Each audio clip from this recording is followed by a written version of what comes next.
Alessandra, você tá de uniforme da escola?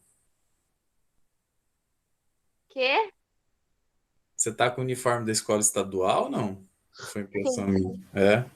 Mas Como ousa? você continua na escola estadual Blasfêmia. também? Hã? Você continua na escola estadual? Não. Não. Teve um tempo que teve um pessoal que ficava nas duas. Eu tava nas Minha duas mãe, esses tempos minha aí. mãe pegou minha transferência hoje. Ah, é? Minha Legal. mãe pegou, acho que semana passada, a transferência. Nossa, eu também. Eu não saí dos classrooms. Eu ainda recebo as atividades, tipo, eu tô Um lá. monte de atividade. Eu ainda tenho uma institucional do estado também. Que bom que ainda tá rolando, né? O pessoal que tá fazendo. Eu não sabia que. Porque quem tá entrando agora, quer dizer, esse primeiro semestre fez em escola estadual ou particular, né? Que do ensino médio aí. Mas legal. Então, deixa eu mostrar para vocês. Vou pôr. Bom, começando. Boa tarde a todos. Eu comecei a gravação agora da nossa aula sobre as características dos seres vivos, tá? É por aí que a gente vai começar. E eu vou mostrar para vocês algumas coisas que eu postei lá no EAD, para vocês já saberem o que é para fazer.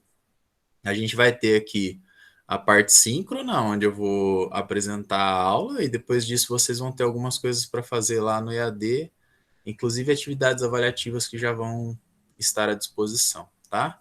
Então, eu vou pôr para apresentar minha tela para mostrar aqui para vocês.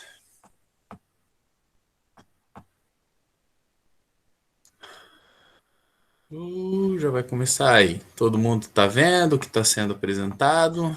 Sim. Sim. Agora Sim. sim. Né? Sim. Então, olha lá. A primeira coisa que eu quero mostrar para vocês. Então, aqui está o EAD de vocês, né? Essa sessão à vida. Aqui tem a videoaula gravada do que eu vou apresentar de forma síncrona para vocês agora. Então, se vocês quiserem depois assistir, ficou alguma dúvida tal, ela está aqui. E os slides que vão ser usados nessa aula. Depois tem esse texto. Esse texto, ele vai falar sobre a questão dos vírus serem seres vivos ou não. Ele é do ano passado, tá? E essa discussão é Aí meu recorrente. trabalho científico aí, ó. É, essa, Contestação da teoria celular. Muito injusto. essa discussão é recorrente na ciência, tá? Sempre tem, então é importante que vocês estejam informados a respeito disso. Porque depois esse texto vai embasar a participação de vocês aqui, ó, nesse fórum, tá? Esse fórum vocês devem colocar tópicos de discussão justamente sobre isso, me falando se os vírus são seres vivos ou não, e por quê, qual a justificativa para vocês falarem que o vírus é um ser vivo ou que ele não é um ser vivo, tá? E aí, os colegas podem responder ao tópico que vocês colocaram, ou criar novos tópicos. Mas o importante ficar claro é que todo mundo tem que ter alguma participação nesse fórum, porque as participações nesse fórum vão valer de 0 a 10, tá? E vocês vão ter aí 2 semanas para fazer essa participação, tá? Depois disso, eu vou ver em quem participou, o que escreveu, quanto vale aquilo que escreveu, se usou o que foi dado em aula, se usou o que está no texto para fazer o embasamento da participação. E aí essa participação vai valer como atividade avaliativa. Aí, além disso, eu pus aqui para você, aqui tem o link, né, da nossa reunião, que quem entrou por aqui. E aqui vai ter mais uma videoaula que eu quero que vocês assistam também essa semana, tá? Vocês repararam que no nosso calendário, sábado agora é horário de terça-feira? A gente tem uma aula com um sábado letivo agora? Todo mundo se atentou para isso? Sim. Sim. Tá. Nicolas estava achando que era semana passada. A semana passada não teve sábado letivo, na retrasada foi de segunda-feira, né? Bom, mas aí vocês vão aqui fazer lá nesse sábado vocês vão poder assistir essa atividade, essa videoaula, que ela vai ser daí feita de forma assíncrona, eu não vou fazer meeting, tá? E vai ter mais um texto para vocês lerem a respeito de gelo e água, a importância disso para a vida e como isso é usado como evidência de vida em outros planetas, né, fora da Terra. E aí tem um questionário, que é uma atividade avaliativa também, que é tipo uma provinha, mas são só 5 questões de múltipla escolha, que vocês vão fazer também para obter uma nota de 0 a 10, tá? Então, ó, o que vocês já têm de atividades avaliativas? Tem aqui, na ajustes iniciais, não, no Fique Atento, desculpa, aqui, ó, o mapa mental do Moodle, que todo mundo tem que entrar, navegar pelo mapa mental e depois marcar aqui como completo, estão vendo? Como concluído aqui, completo. Então, essa é uma. Fez isso, é 10. Depois, tem aqui na seção A Vida o fórum e a atividade, o questionáriozinho. São 3 atividades avaliativas que já estão disponíveis para vocês realizarem. Certo? Todas valem de 0 a 10 e a nota nelas vai entrar no cálculo da média do primeiro bimestre. Beleza? Beleza. Entendi. Professor, você Oi. posta os vídeos da aula gravada, aí tem que marcar como concluída também? Não, essa não precisa. Eu gravo e posto lá, mas para quem não pôde assistir, ou se alguém vier me perguntar, professor, como que é fazer o negócio do fórum? Eu falo assim, ó, na aula gravada lá tem a explicação, dá uma assistida que logo no comecinho eu expliquei, entendeu? É mais esse o objetivo, ela não é uma tarefa, é um material que fica lá disponível para essas coisas, Entendi. tá? Isso de marcar como concluído e tal é mais para tarefas, as atividades avaliativas. Pelo menos no meu caso, tá? Eu não sei como os professores, os outros, organizam as atividades deles. Mas beleza, agora eu vou parar essa apresentação e a gente pode começar a outra.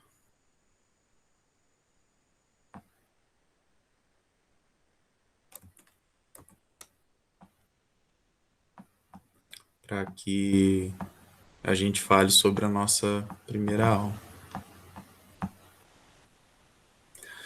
Todo mundo vendo a vida? Tô vendo. Sim. Sim. E aí, o que vocês podem me dizer, assim, que características que vocês conseguem lembrar que diferenciam um ser vivo de coisas não vivas? Reprodução, movimento. Reprodução. Né? Então, se um ser é Respiração. capaz de se reproduzir, a gente tende a acreditar que ele é um ser vivo, né? Não é isso? E aí vamos pensar no vírus. O vírus é capaz de se reproduzir? Um hospedeiro. Só quando ele tem hospedeiro. Sem hospedeiro ele não faz. Então ele se reproduz ou ele é reproduzido?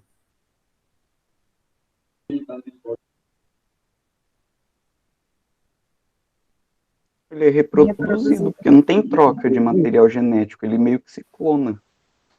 Ele Não, se mas clona ou ele bactéria é também. clonado? Não, ele se divide. Não vai ninguém lá clonar ele. Então Não ele vai se ninguém lá clona. clonar ele. É como se fosse uma planta parasita, tipo isso. Uma planta Bactérias parasita. também não fazem isso? Tá, mas uma planta parasita ela é capaz de se reproduzir sozinha, né? Antes disso, eu vi que o Nicolas levantou a mão, depois baixou. Nicolas, você quer perguntar alguma coisa? Então, professor, sobre quando ela falou reprodução, eu não sei se era para assistir o seu vídeo, mas eu acabei tomando spoiler já. Não, pode. Já assistiu, usa. Você usa. falou das pedras, né, que desfragmentam, então eu poderia falar que se fosse reprodução, aquilo ali seria uma reprodução assexuada, né? Uhum. Existem pedras que, se forem deixadas expostas, né, aos intempéries, tipo sol, chuva e tal, elas vão se quebrando, né, se dividindo em 2, 4 e assim por diante, né, e nem por isso a gente acha que ela está se reproduzindo, né. Mas aí ela não cria outro indivíduo. Ela só se divide. O tamanho Material dela vai genético. reduzindo. O vírus, ele clona o material genético e cria outro do O ser. material Não, genético. mas essa que é a minha questão. O vírus clona e faz o seu próprio novo material genético ou é alguém que faz para ele? Ele usa outra pessoa, outra Alguém que vírus, faz né? pra ele, já que ele pega de outra pessoa.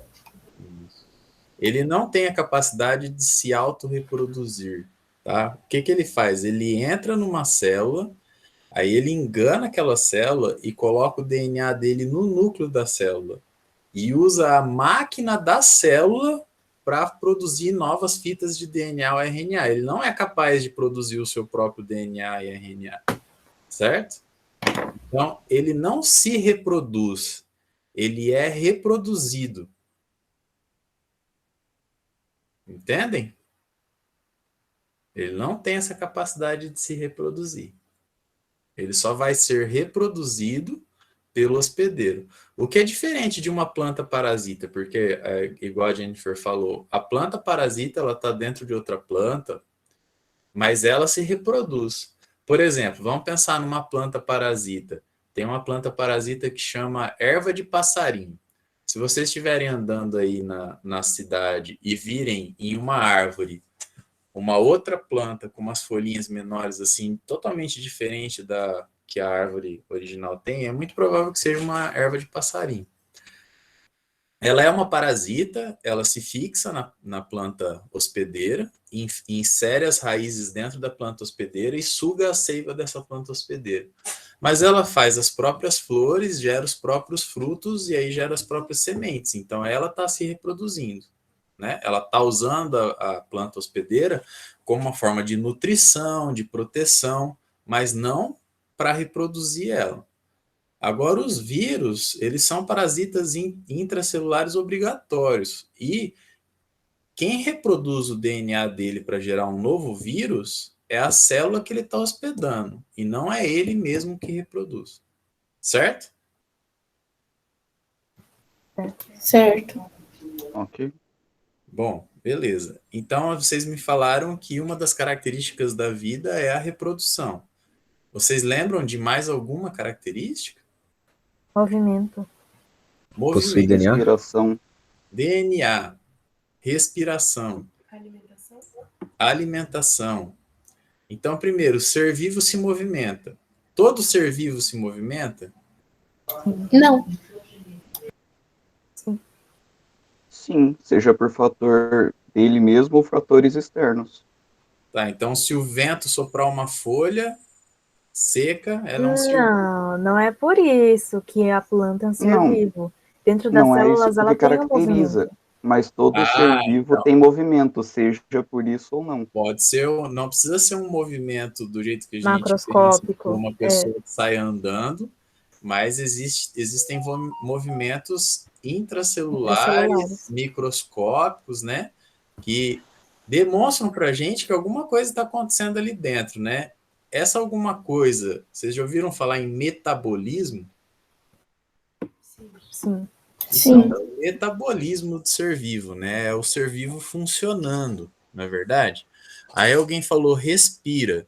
Nem todo ser vivo respira, alguns fermentam. Vocês já ouviram falar em seres fermentadores? Lactobacilos vivos. É. É, sério? Respirar quando a gente fala em respirar, a gente está falando de respiração celular, que é oxigênio, né?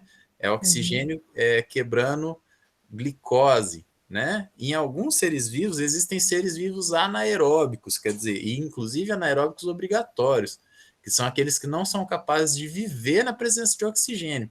Se ele cair num lugar que tem oxigênio, ele morre, tá? Quer ver um exemplo, assim, clássico? A lombriga, que algumas pessoas podem ter no intestino.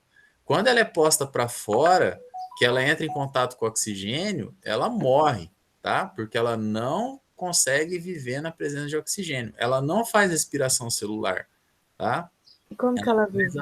A fermentação. Ela fermenta a glicose, aí pode quebrar em álcool, em piruvato, aí vai depender, em ácido acético, aí vai depender do tipo de fermentação que ela faz, né? Mas ela não usa oxigênio no metabolismo dela, ela não respira, ela não tem respiração, tá certo? Eu trouxe para vocês aqui nesse slide, tem alguns exemplos de formas variadas de vida, né? Já justamente para mostrar que a vida tem formas, assim, além do que a gente pensa de imediato, né? Eu trouxe alguns exemplos de seres unicelulares, olha lá, tem aqui protozoários, tem bactérias, né? Aí eu trouxe para vocês exemplos de animais, como as planárias, e aqui atrás tem um coral, né? Então nessa foto tem 2 animais. Trouxe aqui fungos e plantas, né? A grama são as plantas, aí essas amanitas são os fungos. Trouxe a foto de uma árvore que eu acho muito, muito bonita. Alguém já ouviu falar na castanheira?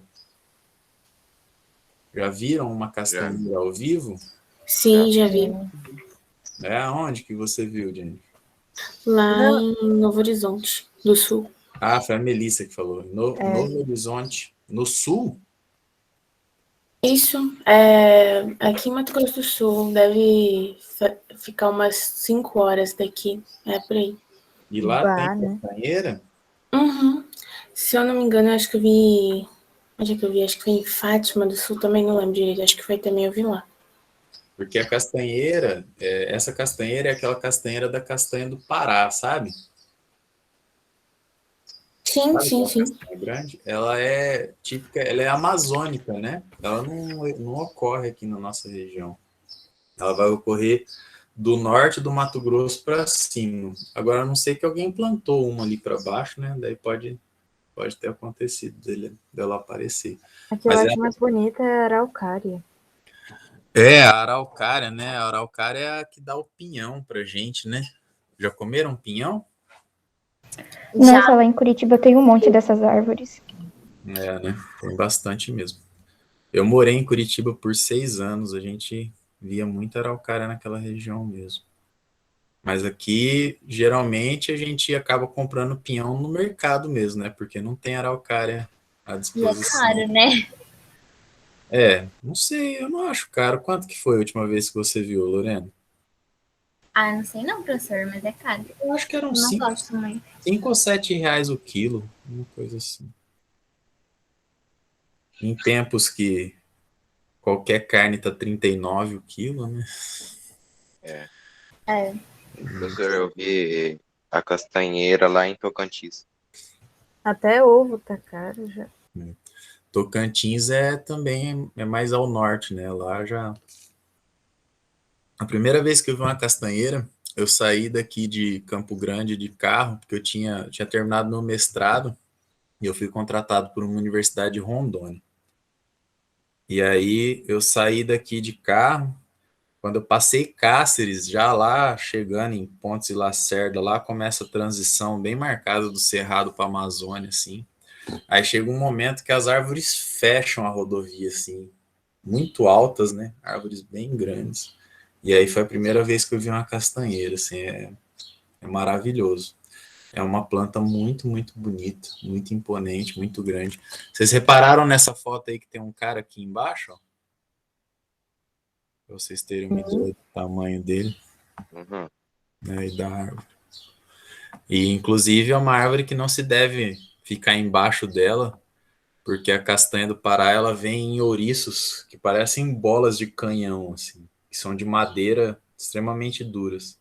E quando elas ficam maduras, elas caem, né? E caem com muita força no chão. Reza a lenda que mata até boi se tiver embaixo da castanheira, a pancada dela.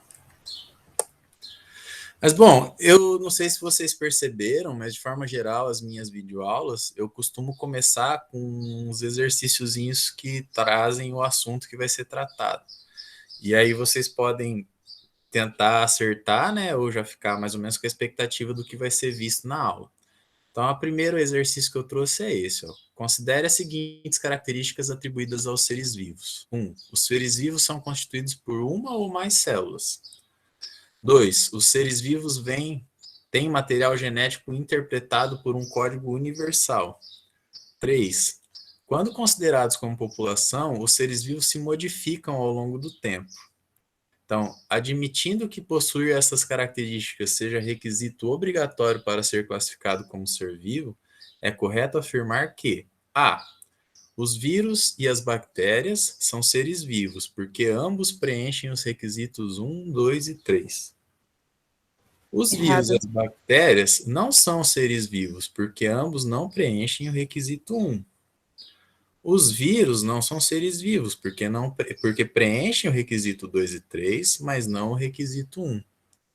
E D, os vírus não são seres vivos, porque preenchem o requisito 3, mas não 1 e 2. E E, os vírus não são seres vivos, porque não preenchem os requisitos 1, 2 e 3. E aí, alguém tem uma ideia do que pode ser aí a alternativa correta? Letra C. Letra C. Alguém acha diferente? Não? Então, a gente já vai saber se está certo ou não, tá? Aí tem uma tirinha aí do Armandinho, né? O pai pergunta, biólogo? Você sabe qual é o papel do biólogo? Aí, Armandinho, é o papel reciclado? A biologia como ciência começou a ser estruturada no século XIX. Assinale como V, o verdadeiro, e F, falso, as afirmações abaixo referente a essa área de conhecimento. As células são unidades estruturais básicas que provêm de células pré-existentes. Os seres vivos são geneticamente relacionados e capazes de evoluir. A maioria das reações químicas que mantêm os organismos vivos ocorrem no ambiente extracelular. Conclusões obtidas a partir de um determinado organismo não podem servir como base para investigações em outros seres vivos. E aí, como que você acha que fica o V e F aí? Letra A. É. Letra A. Alguém acha diferente? Não? Então já a gente descobre. Mas vamos começar a falar um pouquinho da diversidade de seres vivos que existem no mundo, né? Atualmente, há 1.233.500 espécies descritas, o que é bastante espécies, né? Desse total, em torno de 1 milhão são de animais, 220 mil de plantas, 43 mil de fungos, 8 mil de protistas, 13 mil de algas. Porém, contudo, entretanto, estima-se que esse número de espécies deve ser muito maior. Para vocês terem uma ideia, toda hora se descreve um ser vivo novo. Até eu, que não sou lá uma pessoa tão experiente assim nesse mundo de encontrar animais novos, eu encontrei esse caranguejinho aqui, ó, que é uma espécie nova da época, né? Que eu estava morando em Rondônia, entrei em um buritizal, vi que tinha uns caranguejos, coletei, tentei identificar, não consegui identificar. Entrei em contato com um especialista que chegou à conclusão de que aquela espécie ainda não havia sido catalogada e não se tinha conhecimento dela. E a gente fez a descrição dessa nova espécie, tá? E esse aqui é o caranguejo Fredius buritizatilis, né? Que é um novo, na época foi uma nova espécie de caranguejo. E isso é recorrente, tá, gente? Sempre que alguém começa a estudar biodiversidade, começa a coletar animais, começa a coletar plantas em vários lugares do planeta aí, se descobrem espécies novas, espécies que não se tinha ainda catalogação delas. Na época que eu morava em Rondônia, tinha um pessoal que estava fazendo o estudo de impacto ambiental de uma usina hidrelétrica que ia começar a funcionar lá no Rio Madeira. E eles entravam na Amazônia para coletar bichos e, assim, por coleta saía 2, 3 espécies novas ainda não conhecidas, tá? Então, a gente conhece só a superfície da nossa biodiversidade.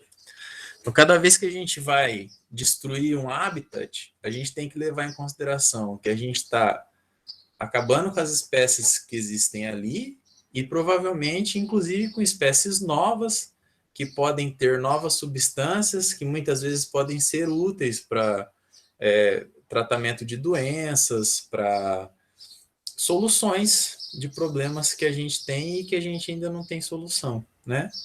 E que muitas vezes a gente tem engenharia suficiente para mudar a estrada um pouquinho para o lado, mas a gente não tem engenharia suficiente para recriar um ser vivo que foi extinto por causa daquela estrada ter tanta necessidade daquela estrada passar por ali, né? Por isso que é importante esses levantamentos. Alessandro, vai me deixar com fome desse jeito. O que é isso? É um pãozinho, é isso? Um bolo? Ó, chegou a encher a boca d'água. Mas vamos lá. É pão, né? Vamos lá. Bom, e do que são feitos esses seres vivos? A gente tem que lembrar que tudo que a gente tem no mundo é feito de átomos, né? De vários elementos. Tem carbono, tem ferro, tem enxofre, oxigênio, hidrogênio, nitrogênio, tá? E os seres vivos, eles são feitos dessas substâncias. A gente tem substâncias inorgânicas e orgânicas que formam esses seres vivos. Se a gente pensar nas inorgânicas, a gente vai pensar na água, em alguns sais, em gases, né, como gás carbônico, oxigênio, tá? Se a gente for pensar nas substâncias orgânicas, aí vem as longas cadeias de hidrogênio, com nitrogênio, oxigênio, que vão formar proteínas, açúcares, gorduras, né, os lipídios. Então, o que são, então, esses açúcares, lipídios, proteínas? São longas cadeias de carbono, hidrogênio, oxigênio, enxofre, que formam as proteínas, ou que formam os açúcares, ou que formam as gorduras. Aqui, por exemplo, a gente tem uma grande molécula de amido, que é uma forma de guardar açúcar que as plantas têm. A gente geralmente procura, né, alimentos que têm essas reservas de açúcares. Alguém sabe que alimento que a gente come que é rico em açúcares, em amido? Batata, arroz. Batata, arroz, né? Mandioca, o próprio feijão, né? Tem bastante amido, milho, tá? O pão que a Alessandra está comendo ali, fazendo vontade para todo mundo, né? Todos esses alimentos são ricos em amido, tá? E o amido é uma forma de reserva de açúcar que as plantas têm. Vocês querem depois fazer um teste simples, né? Se vocês pegarem um pouquinho de farinha de trigo, que é amido quase que puro, e colocarem na língua de vocês, molhe essa farinha de trigo com a saliva, vocês vão começar, o gosto da farinha de trigo vai começar a mudar, vocês vão começar a sentir um gosto doce. Por quê? A enzima que tem na nossa saliva, ela quebra o amido, e ela quebra o amido tirando dessa molécula grande pequenas moléculas de glicose. O amido não tem sabor doce, mas a glicose tem, né? Então isso é uma experiência simples para demonstrar que o amido é uma forma de reserva de açúcar que as plantas fazem, tá? Bom, e a vida, ela é organizada, e de forma geral, ela é organizada em células, né? Então, as células, ela é resultado da interação de milhares de moléculas, e ela é tida como a unidade fundamental dos seres vivos. Existem, a respeito do número de células, seres unicelulares e seres pluri- ou multicelulares.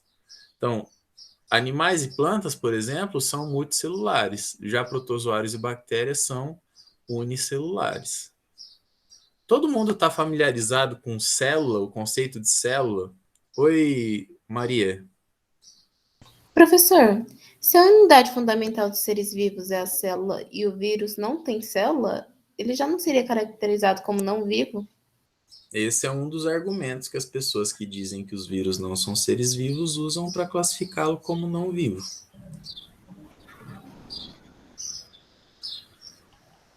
Respondi? É, mais ou menos. Então, é que assim, é um assunto Não polêmico. chegou a uma conclusão, né? É um assunto polêmico e tem a vertente do pessoal que fala que os vírus são seres vivos acelulares e outras vertentes que falam que os vírus não são seres vivos. E uma das coisas que eles falam, os vírus nem célula tem, como é que você vai chamar uma coisa que não tem célula de ser vivo? Entendi. Mas, professor, Hum, isso ainda está em discussão, né? Porque tem gente que ele diz que são vivos e tem gente que diz que eles não são vivos, né? sim, está em discussão. Injusto Eles isso não terem aí. núcleo, mas conseguirem. O que é injusto, gente? Classificar eles como não vivos só porque ele não tem célula. Olha só, ele tá tentando, tá bom? É. Sobreviver, porque ele é vivo. Preconceito. Uhum. Mas, professor, qual é a sua opinião?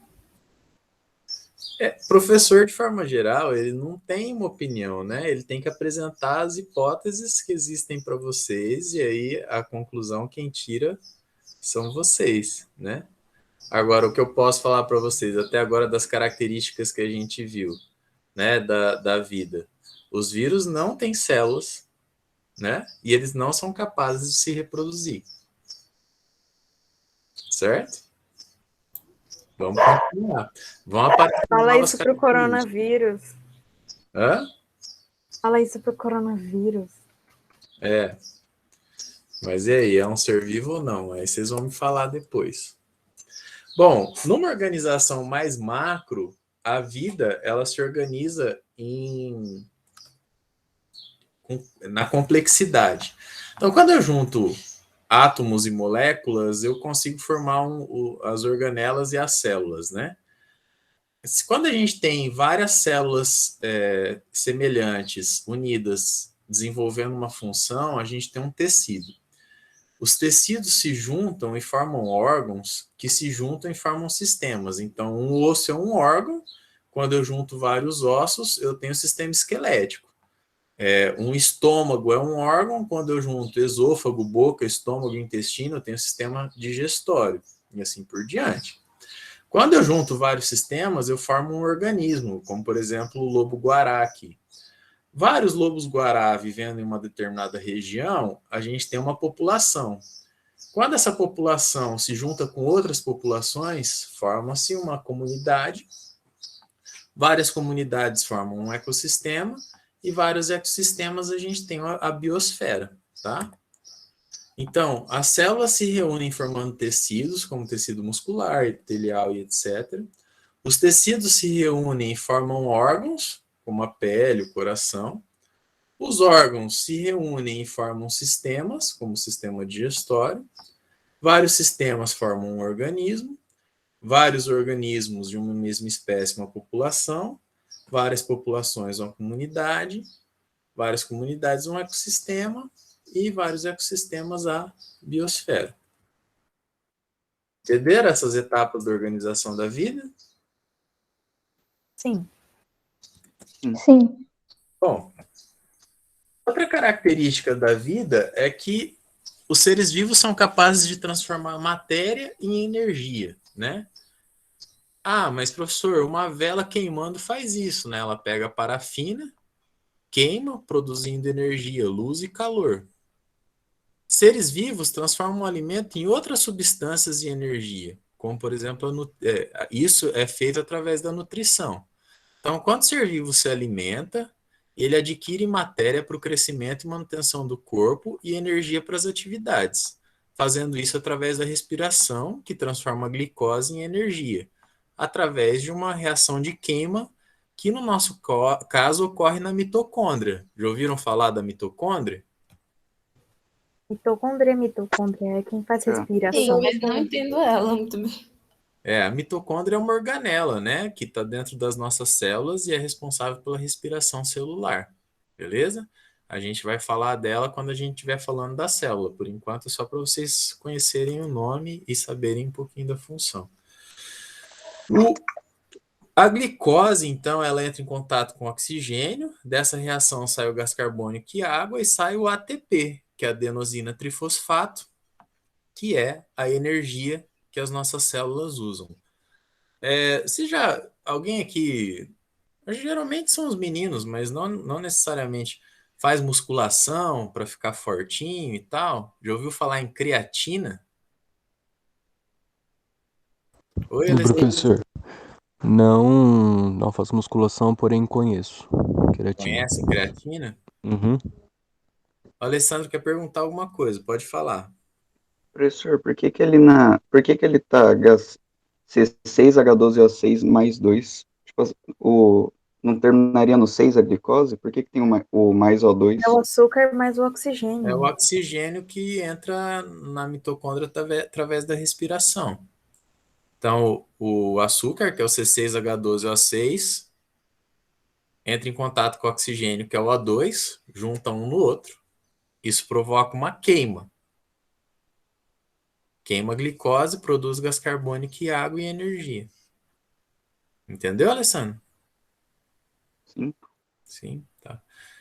Então, Pietro, você já ouviu falar em creatina, né? Já.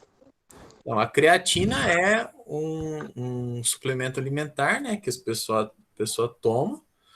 Ela vai para o músculo e ela facilita essa reação de produção de ATP.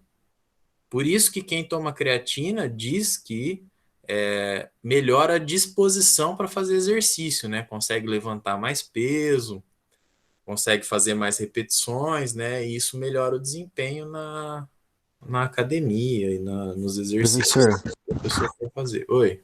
isso em excesso pode causar danos, não pode? Até água em excesso causa danos. Se você respirar muito, tem danos, tá? Você pode hiperoxigenar suas células, isso vai fazer com que seus neurônios não funcionem direito e pode até desmaiar, tá? A hiperventilação. Então, assim, tudo em excesso tem danos e esses suplementos, eles devem ser acompanhados por um nutricionista ou um médico especialista nisso, tá? Sempre. Entendi. Mas, professor, Ah, só por curiosidade mesmo, o senhor sabe o que acontece quando a gente bebe água demais? você fica com muita água no seu corpo. Ah, Assim, quando a gente toma muita verdade. água, quando a gente toma muita água, isso aumenta o volume do nosso sangue.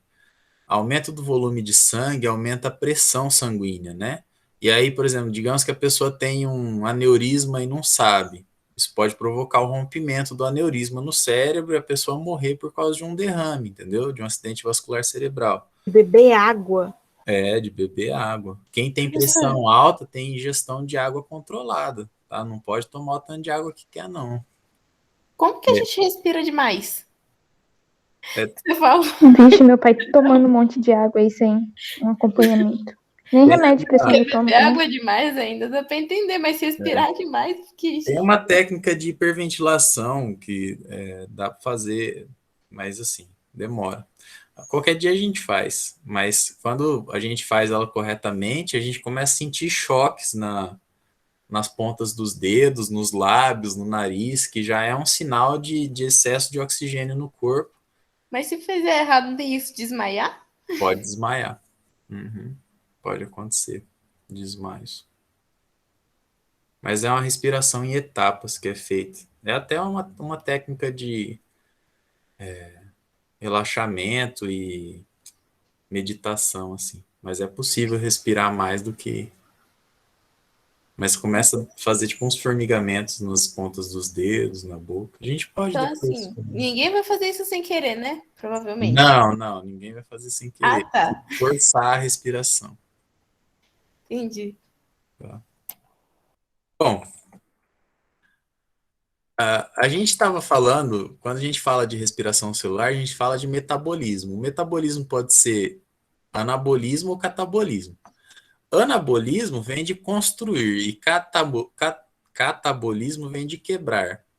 Então, no anabolismo, a gente tem moléculas simples com energia formando moléculas compostas. É a fotossíntese, né? Que pega gás carbônico e água com energia solar e forma glicose, tá? Moléculas mais complexas. O catabolismo é a quebra. Então, a gente tem a glicose, que é quebrada e gera energia, gás carbônico e água, tá? Esses são os tipos de metabolismo que os seres vivos têm. Quanto à nutrição, os seres vivos podem ser autotróficos ou heterotróficos. Todo mundo sabe a diferença entre essas duas formas de nutrição? Sim. Sim, O que é um ser autotrófico? Ele produz o próprio alimento.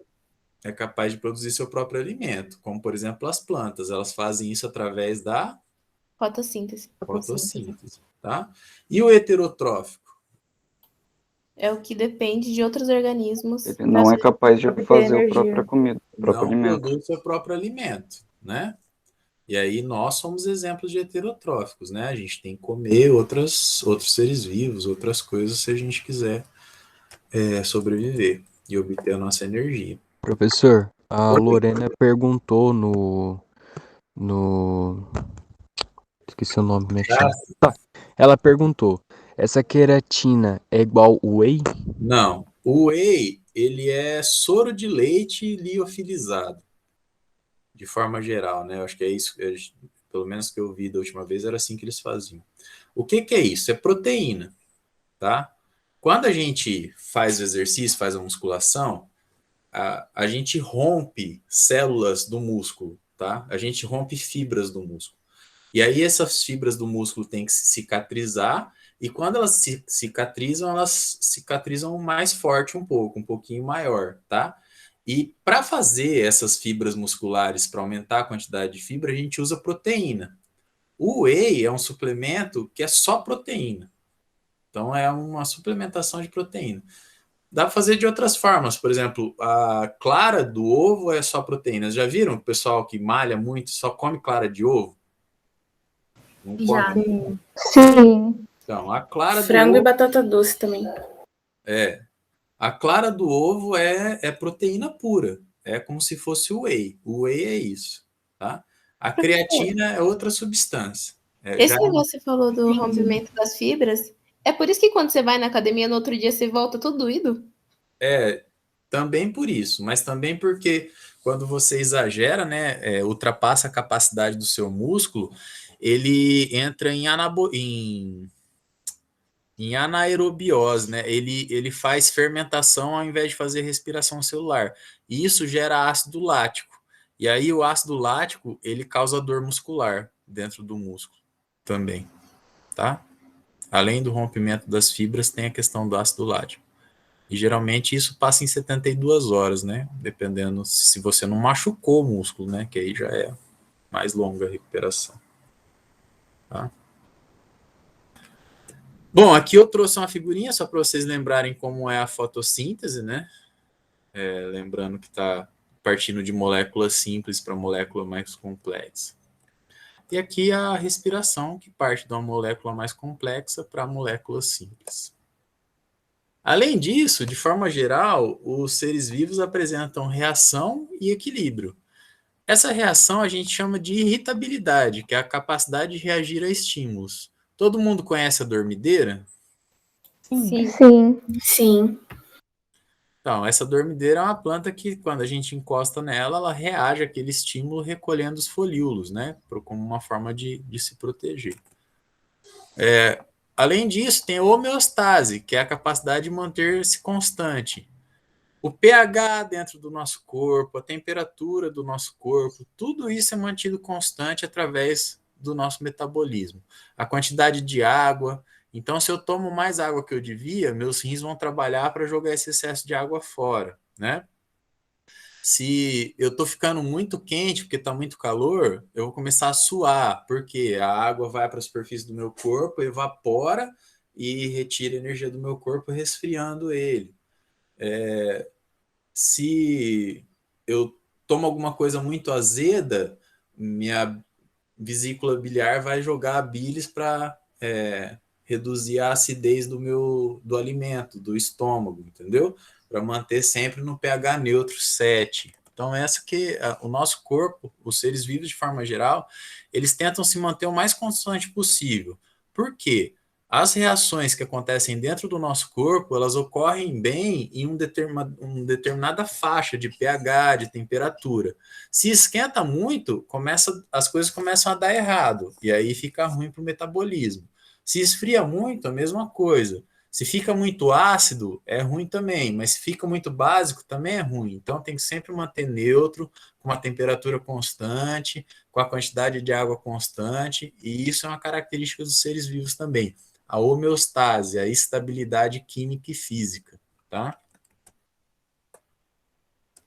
Os seres vivos se reproduzem e transferem características para as próximas gerações, quer dizer, tem hereditariedade.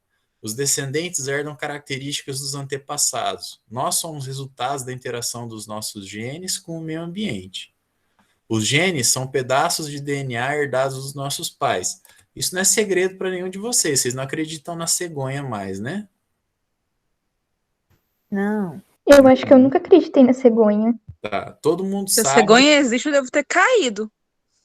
E ela me pegou de novo. Que pelo amor de Deus. Todo mundo sabe que vocês são resultado de metade do DNA do pai de vocês e metade do DNA da mãe de vocês, né?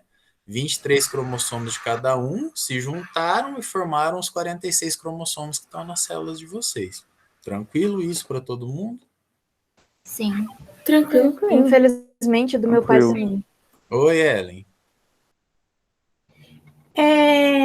As características do organismo não dependem apenas do DNA, né? O que você vê de um organismo, do seu organismo ou de outro organismo, é resultado da interação do que está no DNA com o ambiente. Então, digamos que você tenha DNA para desenvolver câncer de pulmão, tá? Mas você não fumou. Então, quer dizer, apesar de estar lá no seu DNA, como no ambiente você não ofereceu condições, você não desenvolveu aquela característica. Então, o seu genótipo, que vem dos genes, tem o DNA para isso, mas no seu fenótipo essa característica não está presente. Ah, sim, entendi. Tá? Então, essa é a diferença de genótipo para fenótipo. O DNA se organiza nas células em cromossomos, e os genes são receitas para fazer proteínas. A gente fala muito de gene, parece alguma coisa super complexa, mas na verdade, os genes que estão no nosso DNA, eles têm só uma função, que é ter receita de proteína. É isso que eles fazem. Gente, a aula de vocês começa 2h30 agora? Começa 2h30, mas a professora fica esperando o povo entrar, então 2h35 ela começa. Tá, vou tentar agilizar para terminar, tá? Eu não sei se vai dar, não, porque tem bastante coisa ainda. Eita. Mas o senhor pode gravar, não pode? E postar lá. Já tem gravado, tá? Ah, tá. Bom, o meio ambiente pode ativar ou desativar genes, e esses genes são passados para a próxima geração na reprodução, tá? Então, no núcleo tem cromossomos, no cromossomo ele é formado pelo DNA, e no DNA a gente tem fragmentos que são os genes. A reprodução dos seres vivos ela pode ser assexuada ou sexuada. Assexuada, por exemplo, divisão celular ou geração de clones. Quando eu pego um pedaço da minha pitaia lá, da planta de pitaia, e planto em outro lugar, o DNA desse outro lugar é o mesmo DNA dessa planta aqui que eu tirei. Quer dizer, eu estou fazendo clones dela, tá? Isso é reprodução assexuada. Agora, a reprodução sexuada ela já envolve gametas, né? Então, tem um espermatozoide e um óvulo, por exemplo, né? Que o óvulo é fecundado pelo espermatozoide e o novo ser é geneticamente diferente dos seus pais, apesar de ter metade do DNA de cada um. Aqui um exemplo de reprodução assexuada de um paramécio, né? Um paramécio dividido em 2. E aqui um ciclo de vida de um ser sexuado, que somos nós, né? Então, o pai e a mãe, cada um com seus 46 cromossomos, produzem gametas com 23 cada um. Acontece a fecundação e esse zigoto dá origem a um novo ser que é geneticamente diferente dos dois. Agora, uma característica bastante importante que todos os seres vivos têm e que finalmente é uma que o vírus tem, que é a evolução. Todos os organismos são capazes de se modificar e se adaptar ao ambiente, tá? Então, os organismos se modificam ao longo das gerações. Por exemplo, o que a gente conhecia como dinossauros no passado, que foram extintos, hoje tem um grupo de descendentes deles que são as aves. Então a gente tem uma evolução que aconteceu e que a gente vê uma fatia hoje. Todo mundo deve estar familiarizado e ouvindo por aí variante Delta, variante Gama do coronavírus. Vocês têm visto essas informações sobre as variantes do coronavírus? Sim, infelizmente. Sim, né? As variantes do coronavírus são a evolução acontecendo. A evolução, o que ela faz? O que acontece? O vírus, ele está se reproduzindo. Quando ele infecta uma célula, quer dizer, está se reproduzindo, não, está sendo reproduzido pelas células. Quando ele infecta uma célula, ele obriga a célula a produzir o seu DNA. Nessa produção de DNA, acontecem erros. Esses erros geram novos genes, geram mutações, tá? Se essa mutação for vantajosa para o vírus, ela se fixa na população e gera uma nova variante. Então, geneticamente, a variante Delta é diferente da variante Gama, que é diferente da variante P, e assim por diante, tá? Então, a evolução nos vírus acontece. E isso é característica de ser vivo. Ok? Nossa, professor, minha prima de 3 anos pegou Covid e acabou que ela desenvolveu uma hepatite autoimune. Ele tem alguma coisa que o pessoal falando nas crianças, né, que acaba bagunçando o sistema imunológico e gera esse tipo de resultado, assim, é bem problemático quanto a isso mesmo. Mas ela tá bem? Fazendo tratamento, né? Foi difícil descobrir, teve que fazer biópsia para descobrir. Eu esqueci o nome da outra doença que ela teve, que fez cair tudinho o cabelo dela. Poxa, que pena. Bom, eu desejo melhoras, né? É o que eu posso fazer, assim. Realmente a gente tá vivendo uma fase muito Porque essa doença não tem cura, né? muito pesada. Eu tenho uma doença autoimune, tá? De forma geral, quando elas estão controladas, elas deixam a gente viver tranquilamente. Eu tenho lúpus, eu já tive problemas sérios por causa dele, mas depois que se descobriu a doença e se começou o tratamento de forma correta, eu tenho a minha vida o mais próximo do normal possível, tá, Jamila? Então, Agora ela tá bem mal, né? Que o fígado dela tá bem ruim. Se não cuidar, ela vai precisar de transplante. é a fase aguda, né? A gente torce para que a fase aguda passe e ela fique bem depois, tá?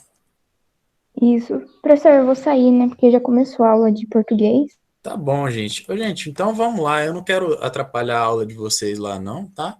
Essa aula tá toda gravada, tem ela em videoaula lá disponível no EAD já. Vocês podem assistir lá, que eu gravei sem alunos, né? Sem dúvidas e tal. E eu vou também usar essa gravação daqui e colocar lá, tá bom? Uma boa aula lá de português para vocês. Peçam Tchau. desculpas para a professora por mim, tá?